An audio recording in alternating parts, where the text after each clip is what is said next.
So other than wash your stuff, do you have any advice for people just wanting to start out or anything like that? Like any like things they should be doing before they get into it or anything like that, like physically? Don't watch jiu-jitsu Okay. before you start. Absolutely.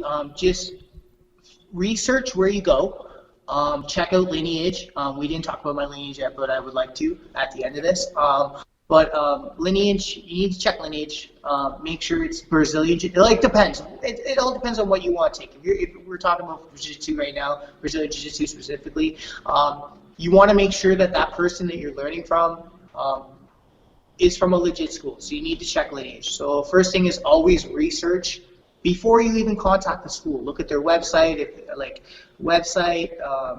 Facebook, their Instagram, if they have a YouTube channel, like check those things out first, and then decide if you want to contact them. Check out all the schools in the area first. Every person should always look at every school first, and then look at what they want to do. So if this, like my school is kind of like sport competition, modern jiu-jitsu. So like if you want to learn how to compete and how to point fight and hard training, I would go here. You know what I mean? Like if I want to just, learn as a hobbyist, not compete and train, I would go to one of the other schools because there's other schools of jiu-jitsu in the area and they're awesome. I'm not saying they're not. But always do your research first and then decide from there. And the other thing is like just show up. Email the school, call the school, talk to the coach, talk to reception, whatever you need to talk to make your appointment. Make your appointment and show up. That's the best advice, to just show up, because like if you don't show up, you kind of you're never gonna show up. You know what I mean? Like when I went to kickboxing, I was nervous. I was like, oh god, these dudes are in shape and I'm this fat dude and I want to train, but like I showed up and then I just kept going, and no matter what it was, I just kept going. So it's like if you want to learn and you want to get better at something, you just keep going, right? So like if you like it, you'll go. So my advice for someone new is do your research, contact all the schools in the area, do your research again, make your decision, and then show up. Do the free trial, because every school, as far as I know, has a free trial, and like take the free trial. No one's gonna get upset if you don't come back. It's like, thank you for taking my free trial and have a good day, right? And if you come back, wicked, thank you, welcome to my family. And if you don't, all the best, and hopefully you find something that you like. So just show up. That's pretty much all I got. You don't need to be physically in shape. That's like the biggest myth ever. Like you come into jiu-jitsu and now you know how to do a cartwheel or a front roll or a shrimp or all these things, and I can teach you those things. But you just gotta show up. You gotta come to class and you gotta learn. And like, you come in and even if you had a bad day and you come in and you're in a bad mood, probably by the time you leave you feel better. So just show up. That's all I got. I know I said it like 15 times now, but honestly, showing up is half the battle, and keep going. A lot of people quit jiu-jitsu because they don't get promoted the way they want to, or they're getting beat up all the time, or they work changes. But like if you can find a way to make jiu-jitsu work for you and you love jiu-jitsu, just show up, and it starts from there. And that's all I did. I showed up and I just kept going. I remember getting choked out. I just kept going, and then I've actually been choked out by my own professor, and he was I had a guillotine and a bomb flu. When you're first learning, Yep. you don't let go, you go, right? And like and I just kept going. Like that didn't bother me. Like oops, whoops, learn something. Here we go. Won't let that happen again. You know what I mean? So like just show up. That's all I got. Have a positive attitude and just show up. Be nice. Everyone, any jiu-jitsu school I've ever been to. Me being from Owen Sound, driving all the way to downtown Toronto to this like world-class, famous, full of people school, and they welcomed me like I was the first class, and there's 50 people in class, and they were like, welcome, and like, do you want to come back? Like they were just straight up super nice to me, and like I hope that anywhere anyone goes, they get the same treatment anywhere, that like you're welcomed, and if you like it, you come back and you just show up, right? And that's I tell my students every day, like every class, I message them on Instagram or on Facebook. We have a group chat, and I'm like, "Hey guys, it's class tonight. I'm super pumped. Can't wait to see you." Like that's the way it should be. Like they're my family. I can't wait to see them, and I hope they just keep showing up, right? So like just like you, I want you to keep showing up, but you got hurt, so that's just it is what it is, right? So. Just how it goes, unfortunately. Yeah, man. It's not like I'll never do that again. It's right now. It's just like let's just see on that one. That's how I'm at with it right now. Look what you're doing. You have so many other things in your life going on, like, does jiu-jitsu matter? You know what I mean? Like, it's just, some people just, they want to, jiu-jitsu, they're like, oh my God, look at this cool sport, I'm going to go learn it. And then other people are like, oh my God, look at this cool sport.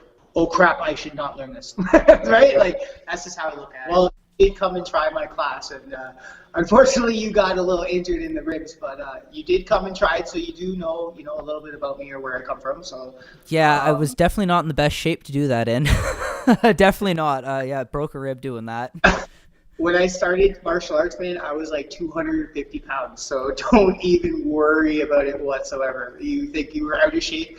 Man, I could barely even run when I started doing martial arts. I don't know if I told you, I did my first boxing class was in fucking university. I was like, I was in way worse shape than I was before that, and I barely made it through that. That was absolutely brutal. Like, it was just like I puked halfway through that one, and like it was just like, I don't know how I'm gonna just keep moving. I just got to keep moving, and like that was just basically it. Just keep moving and don't think about how your legs are all cramped up and all that. But that was the boxing class. But like the jiu-jitsu class was just, if I hadn't busted the rib, I would have been fine. Like it wasn't anything like over strenuous or anything like that. It was just literally the injury. That was it.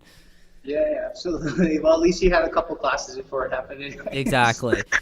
But that's what's happened with jiu-jitsu, that those accidents happen all the time, like fingers, toes, cuts. If someone forgets to cut their toenails or whatever right before class, don't do that. Do it the night before because they're still sharp, and you will get cut. And like injuries happen in class, and if you return after injuries, awesome. If you can't, you find something better, then that's up to the individual, right? And exactly. Like we were talking about earlier, it's a physical sport. What's the worst injury you've gotten doing Brazilian Jiu-Jitsu?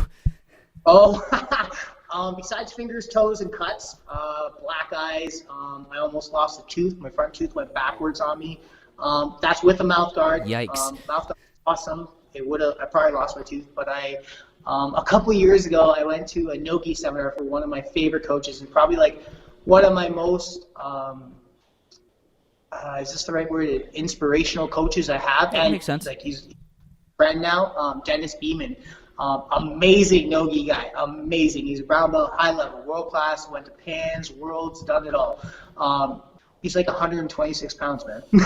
And he was my first coach at Open Mat before Elliot, and I've always stuck with him, and we're friends, and we talk, and he's come here to do seminars up here, and I've gone to his, so I went to this one, and it was leg locks. And I was a purple belt at the time, and I didn't know nothing about leg locks. So I went, and I was like, okay, I'm going to learn about leg locks. So I did 2.5 hours of leg locks at this seminar, and we got the roll at the end. And of course, Dennis is like, hey, it was me. I was like, Dennis, man, we got to roll because I got to go home. Like, I got to get back home. It's a 3-hour drive, so let's roll. So he's like, all right, we'll roll. So we start rolling, and immediately puts me in a honey hole, and I had no idea how to get out of it. So I was trapped, and we're rolling, and he's going for ankle locks. I'm like, well, that's fine. I could defend the ankle lock, and then he goes for a heel hook, and I don't know. I think he took mercy on me, and he let go. And he went for a foot lock. And it was one foot lock, so we were drilling in the seminar. And he literally took my foot, and because of what we were working all class, it went pop, pop, pop, pop, right? So, like, it dislocated like 3 times, and then went back into place. And again, I had to drive home after that. So I remember driving home with that, and I took my shoe off, and my foot was so sore. So, like, the next, 3 months of work, I worked every day, and I had horse tape around my ankle. Putting it together, keeping it straight because it was bad. It was painful. That was probably the worst thing I've ever had happen to me. I had my bicep torn, I think about a year ago, from another guy who's about 120 pounds, brown belt, Rodrigo. The guy's amazing. Shout out to Rodrigo. Hope you're doing well. Amazing. And we were rolling. It was no-gi. No-gi, second injury. No, we're rolling.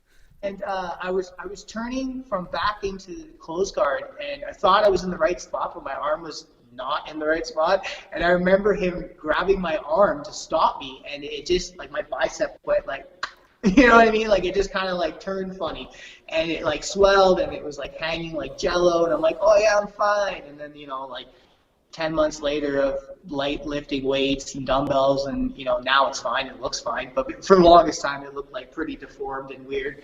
It wasn't a full tear, so I was lucky, but it's a slow recovery. I probably should have went to the doctor, but I didn't.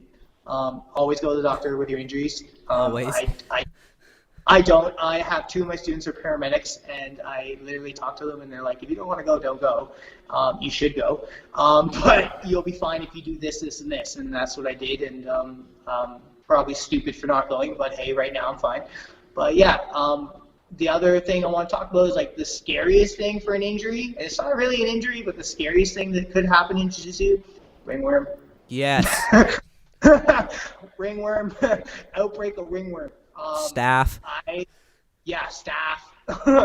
Those things are the scariest, most worst injuries I can personally think of.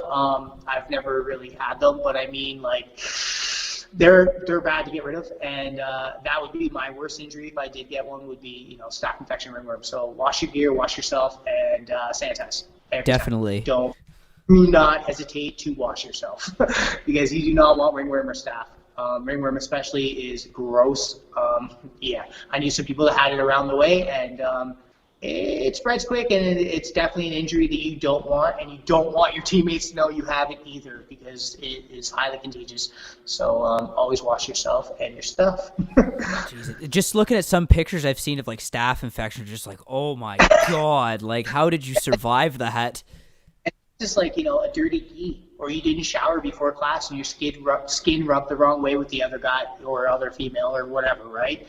Like, the mats weren't properly cleaned properly or something stupid like that just happens. And then, like, next thing you know, you got an outbreak and, your face is covered in a dirty scab. So wash your stuff, please. Wash your stuff.